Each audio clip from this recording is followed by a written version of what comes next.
निशा नारे नुआ जहर ना बेआईन कप सिरप।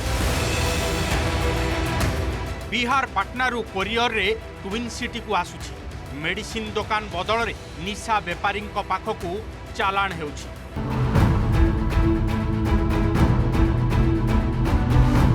जहाकू गतकाली भुवनेश्वर और कटक रे राति अधिया रेड करी पर्दाफाश करिछि क्राइम ब्रांच STF और ड्रग कंट्रोलर।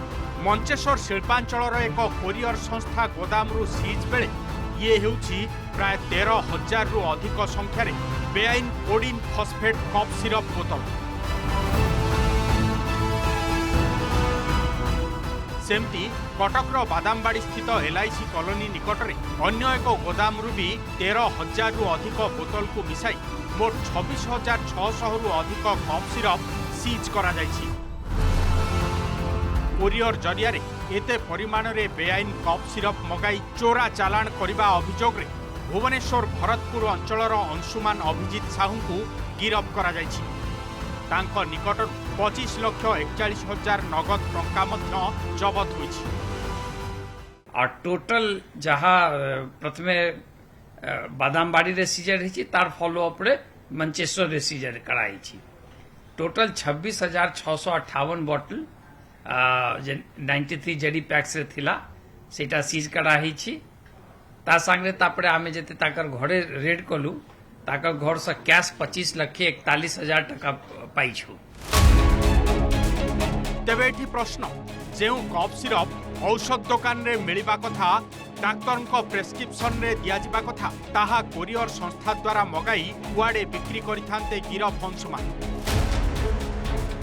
जदि एते परिमाणर कप सिरप मगाइथिले काहीकि तार सठिक बिल नथिला एसबुर तदंत चलिबो बोली कहिसंती क्राइम ब्रांच डीजी।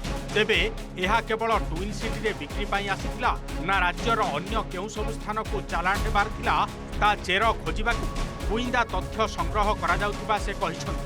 तेबे राजधानी रे चढ़ऊ समय रे ड्रग इन्स्पेक्टर स्पष्ट भावे कहिथिले एभली कप सिरप बिना डाक्तरी परामर्श रे सेवन स्वास्थ्य पाई अत्यंत क्षतिकारक। लिंकेजेस रे जे अन्य माने केमती के भलो जे कोठी आसे एठी आसला पड़े पुनी कहा कहा केमती बटा हुए और एटा ट्रेड रे अन्य के माने अछंती तो इंडिविजुअली जहां बर्तन लागू छी से किंगपिन होउछि तापरे ताकर जहां डिस्ट्रीब्यूशन नेटवर्क तो से इंडियू कोर्स आसीबा।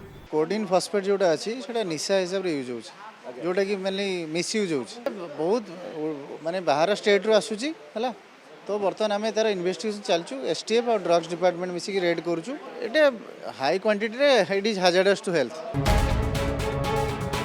कुहा जाउछि कम दाम और सहजरे चोरारे मिलुथिबारु कप सिरप एबे निशाखोरक प्रथम पसंद पालटिछि। राज्यर विभिन्न स्थानरु भी नियमित भावे एहार चोरा कारबार खबर आसिबारे लागिछि।